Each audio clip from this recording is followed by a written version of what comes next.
Warahmatullahi wabarakatuh. Selamat siang. Kuliah hari ini kita akan membahas mengenai uji statistika parametrik untuk kasus 2 populasi. Ya, jadi di sini ada 2 populasi yang akan kita bandingkan. Tujuan umumnya dengan mempelajari modul ini diharapkan mahasiswa mampu memahami dan menerapkan teknik uji statistik parametrik untuk kasus 2 populasi. Tujuan khususnya, mahasiswa dapat pertama mengerti dan memahami definisi contoh bebas dan terikat. 2. Mengerti dan memahami berbagai teknik analisis nilai tengah populasi dan analisis ragam untuk 2 sampel bebas. Jadi 2 sampel itu berasal dari 2 populasi tadi. 3. Menerapkan berbagai teknik analisis nilai tengah populasi dan analisis seragam untuk 2 sampel bebas.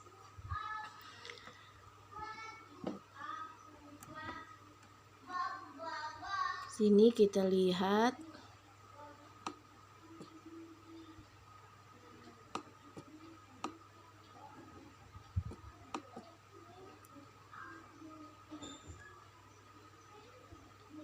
uji statistik parametrik kasus 2 populasi adalah uji yang digunakan dengan tujuan untuk membandingkan 2 nilai statistik dalam menduga nilai parameter populasinya. Jadi kita membandingkan 2 nilai statistik dari 2 populasi tersebut. Untuk melakukan uji ini, kita perlu menarik contoh dari 2 populasi yang mewakili setiap contoh tersebut. Karakteristik 2 populasi ini bisa sama ya atau homogen atau dianggap sama atau bahkan berbeda sama sekali dari segi faktor yang mempengaruhi variabel yang akan diukur dan dibandingkan tersebut. Data variabel yang sama akan menghasilkan nilai yang berbeda apabila karakteristik populasinya juga berbeda. Hal ini akan berimplikasi pada kesimpulan yang akan dihasilkan dalam pengujian hipotesis statistiknya. Oleh karena itu, perlu dibedakan asal sampel yang harus diambil datanya. Apabila 2 data yang akan dikumpulkan berasal dari sampel yang sama, maka ini dikatakan data berasal dari sampel terikat atau dependent samples. Bisa juga disebut dengan berpasangan atau paired samples. Demikian juga sebaliknya. Apabila data yang dikumpulkan berasal dari populasi yang berbeda, maka kasus ini disebut dengan 2 sampel bebas. Jadi di sini ada sampel bebas dan ada sampel terikat. Kita lihat ya, bedanya. Ya.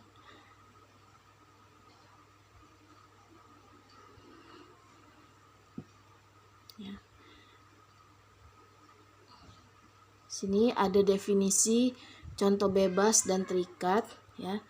Apabila 2 data yang akan dikumpulkan bersumber dari populasi yang sama, maka itu dikatakan data berasal dari sampel terikat atau dependent sample. Ada juga yang mengatakan berpasangan, paired samples. Ya, jadi sampel terikat ini berasal dari populasi yang sama. Ya.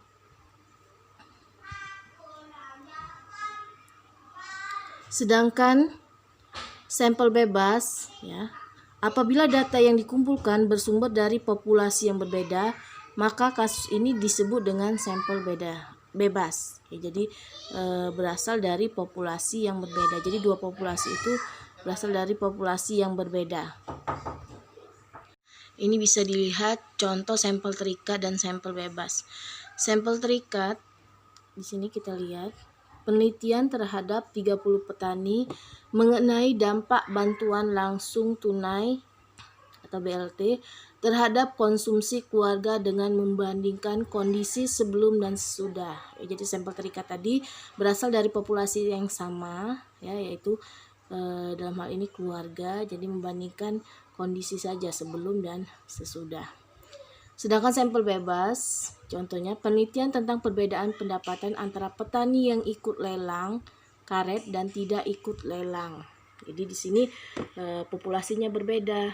Jadi ada populasi petani yang ikut lelang dan ada populasi petani yang tidak ikut lelang. Jadi kalau sebelum sesudah itu biasanya sampel terikat, ya populasinya sama. Kalau ikut, tidak ikut, atau anggota atau tidak anggota, itu biasanya sampel bebas, berasal dari populasi yang berbeda, ya. Contoh lain dari sampel terikat, misalnya kita ingin melakukan penelitian dampak terhadap penurunan harga karet, harga jual karet, ya. Jadi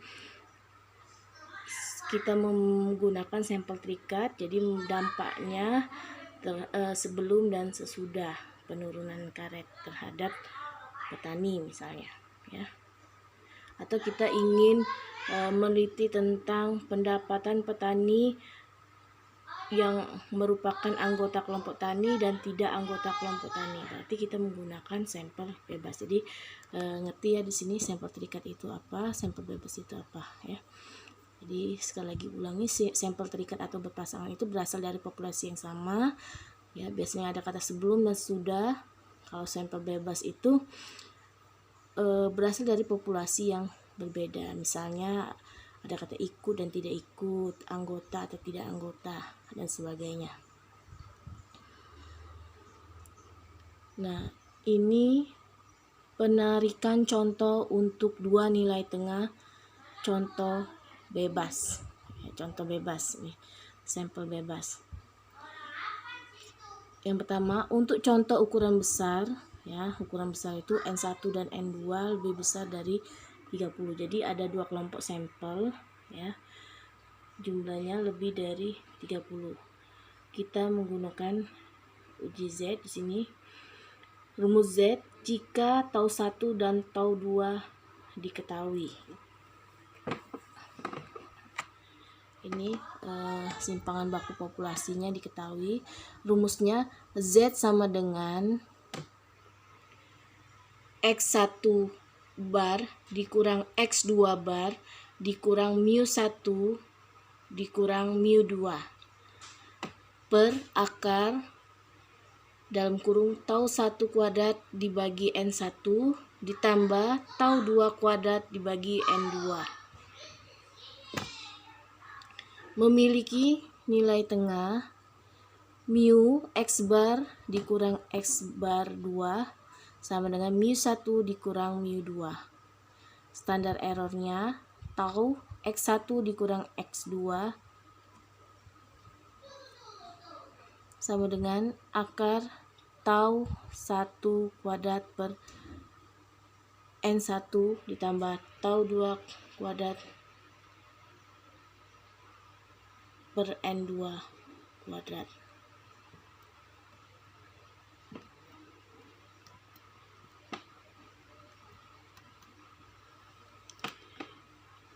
Nah, ini rumus Z jika tau 1 dan tau 2 tidak diketahui. Jadi pakai S1 dan S2, di mana S1 kuadrat dan S2 kuadrat adalah ragam contoh untuk masing-masing populasi. Di sini kita lihat contoh kasusnya.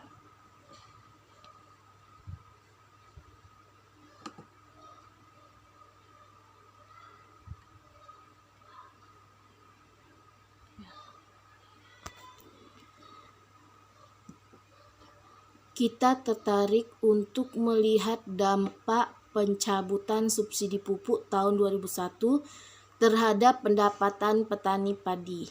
Untuk itu, kita kumpulkan data dengan mewawancarai 30 petani padi yang menanam padi sebelum dan sesudah pencabutan subsidi. Kalau ada kata sebelum sesudah, berarti kita menggunakan sampel terikat, ya.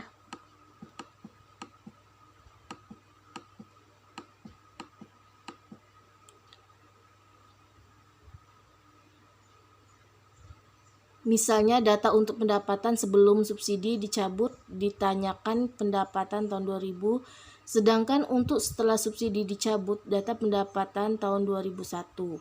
Dalam hal ini contoh-contoh yang diperoleh dikatakan contoh dari dua populasi yang terikat.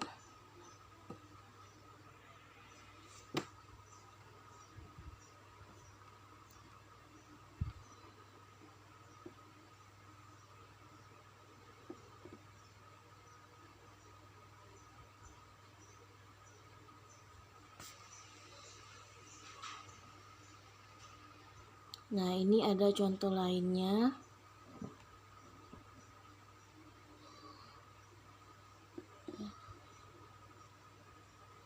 Contoh lainnya, sebuah penelitian. Ini contoh soal untuk sampel bebas, ya. Sebuah penelitian memperoleh data sebagai berikut. Ya, ada 2 jenis pupuk, pril dan tablet. Ya, ada pril dan tablet. N-nya, jumlah sampelnya 40 masing-masing. Pendapatan rata-ratanya dalam satuan rupiah juta per hektar. Ya, untuk yang menggunakan pril pendapatannya 2,03 juta, yang menggunakan pupuk tablet 2,21 juta. Simpangan bakunya 0,6, ya, di sini 0,6.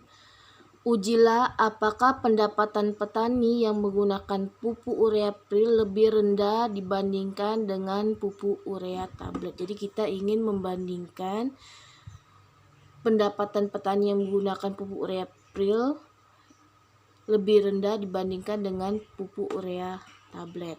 Ya.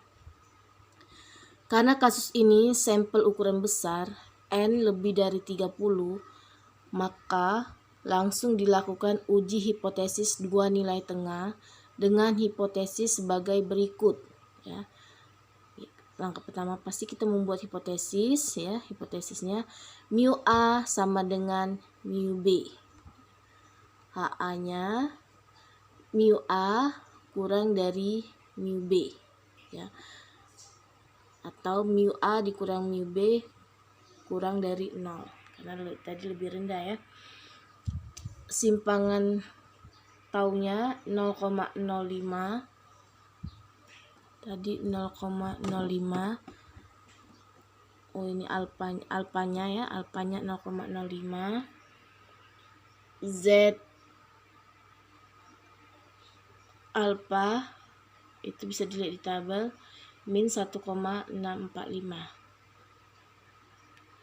Ya, kita masukkan ke dalam rumus, ya. X-nya kita ketahui, X bar-nya, ya. Mu-nya juga kita ketahui, mu-nya 0, ya, di sini. Karena kita menggunakan hipotesis sama dengan 0, ya. Taunya diketahui, N-nya diketahui, hasilnya 1 min 1,34. Kita bandingkan dengan titik kritisnya, ya. Wilayah penolakannya itu di sini min 1,645, ya, sedangkan hasil Z hitung kita min 1,36 berada di daerah terima H0. Jadi terima H0 artinya bahwa pendapatan petani padi yang menggunakan pupuk urea pril tidak berbeda dibandingkan dengan petani yang menggunakan pupuk urea tablet. Jadi karena terima H0.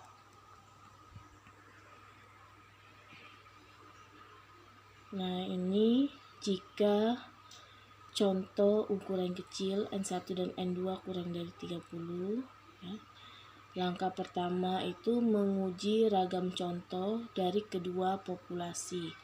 Tujuannya untuk mengetahui apakah ragam kedua populasi sama atau tidak. Ya, hipotesisnya H0 tau 1 kuadrat sama dengan tau 2 kuadrat. HA-nya tau 1 kuadrat tidak sama dengan tau 2 kuadrat. Metode yang digunakan itu uji F hitung, ya. S1 kuadrat dibagi S2 kuadrat. Ya, kita lihat F tabelnya, ya, kita bandingkan pada F tabel. F tabel itu yang kita lihat itu, ya, derajat bebasnya N1 min 1 dan N2 min 2. Lalu alfanya karena dua arah berarti alfa per 2. Kesimpulannya, jika terima H0 kasus 1 artinya ragam populasi 1 dan populasi 2 sama. Jika tolak H0 kasus 2 artinya ragam populasi 1 dan populasi 2 tidak sama. Contohnya ya, kita menggunakan uji F. Dari dua desa dengan jenis tanah yang berbeda, kita peroleh data sebagai berikut. Jadi perlakuannya di dua desa ya yang berbeda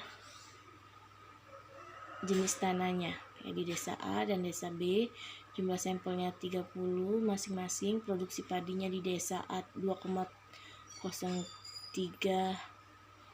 ton ya. Yang di desa B 2,21 ton. Ragamnya desa A 33,95, desa B 24,97. Apakah produksi padi di desa B yang memiliki jenis tanah lebih baik mampu menghasilkan produksi padi yang lebih tinggi? Alfa yang digunakan 0,10. Kasus ini merupakan kasus data sampel ukuran kecil, oleh karena itu dilanjutkan dengan langkah 1 ya, menentukan apakah penyelesaian akan menggunakan kasus 1 atau kasus 2 dengan menggunakan uji keragaman uji F. Ya. Membuat hipotesisnya H0 tau A kuadrat sama dengan tau B kuadrat, atau tau A sama dengan tau B kuadrat sama dengan 1. Ya. HA-nya tau A kuadrat tidak sama dengan tau B kuadrat. F ya, tadi ada rumusnya. Rumus F tadi S1 kuadrat ya, simpangan 1 kuadrat per simpangan 2 kuadrat. Jadi 33 ya, 0,95 dibagi 24,97. Itu sama dengan 1,387.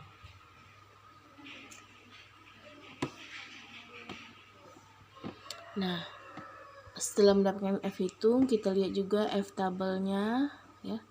Yang kita butuhkan DB1, DB2,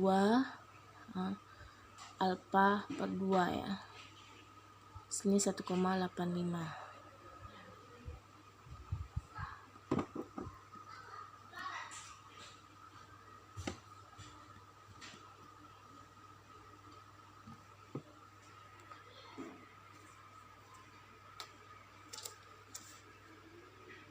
Ya, jadi 1,85 itu 1,39 itu berada di daerah terima H0. Berarti kita dapat menyatakan bahwa tau A kuadrat sama dengan tau B kuadrat dan penyelesaian akan dilakukan dengan kasus 1 ya. Nah, langkah keduanya setelah uji F, kita lihat dulu kasus 1 atau kasus 2. Kemudian langkah kedua, lakukan uji T student. Untuk kasus 1, T sama dengan X1 bar dikurang X2 bar dikurang mu1 min mu2 per SP akar 1 per N1 ditambah 1 per N2, di mana SP sama dengan akar N1 dikurang 1 dikali S1 kuadrat ditambah N2 dikurang 1 dikali S2 kuadrat dibagi N1 tambah N2 dikurang 2, dan DB N1 tambah N2 dikurang 2. Jika kasus 2 ya, kasus 2 ini rumusnya uji T-nya agak berbeda sedikit. T sama dengan X1 bar min X2 bar dikurang mu1 dikurang mu2 per akar S1 kuadrat bagi N1 ditambah S1 S2 kuadrat dibagi N2. Dengan derajat bebas dipilih dari nilai terkecil antara N1 dikurang 1. Derajat bebas penyebut DBPN atau N2 min 1 derajat bebas pembilang DBPN. Lanjutan uji F sebelumnya, kasus 1 ya. Langkah ketiga, uji nilai tengah. H0 mu A sama dengan mu B. HA mu A dikurang mu B. DB NA ditambah NB dikurang 2 sama dengan 58. T 58 alfanya kita pakai 0,10 sama dengan min 1,28. Jadi ini di tabelnya ya.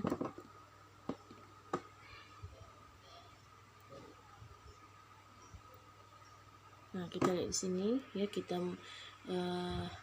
gunakan T hitungnya ya.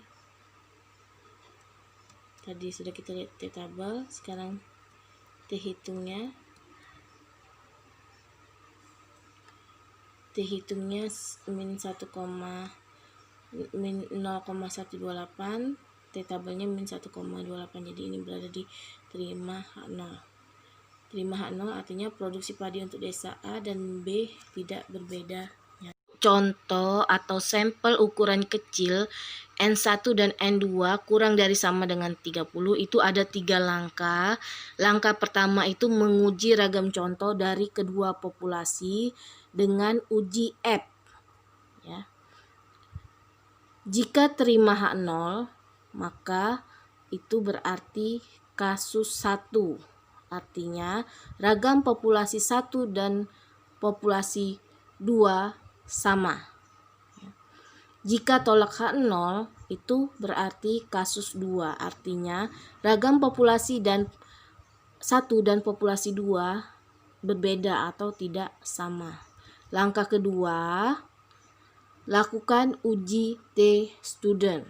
Ya, untuk kasus 1 ada rumusnya T-nya. Untuk kasus 2 beda lagi rumus T-nya.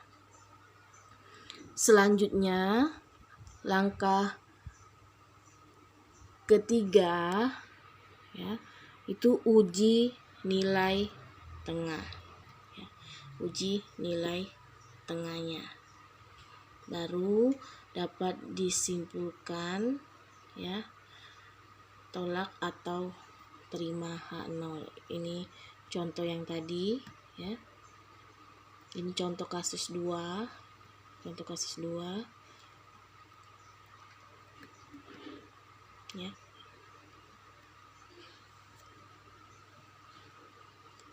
Sama, ada 3 langkah ya. Jadi sama seperti contoh 1, cuma berbeda ragamnya. Tadi sekarang 33,95 dengan 17,87 ya. Langkah pertama itu uji F ya. Kita bagi 33,95 dibagi 17,97 dapat 1,889. Kita bandingkan dengan F tabel ya, tolak H0. Kalau tolak H0 itu berarti kasus 2. Kita menggunakan rumus uji T hitung untuk kasus 2 untuk di langkah keduanya. Langkah ketiganya baru kita uji nilai tengahnya ya. Kita bandingkan dengan T tabel ya. Jika T tabel kurang dari T hitung maka tolak H0, artinya produksi padi di desa A lebih rendah dibandingkan di desa B ya, karena tolak H0 berarti terima H1. Mungkin sekian dulu materi kita hari ini. Jika ada pertanyaan bisa kalian tuliskan di forum diskusi kita.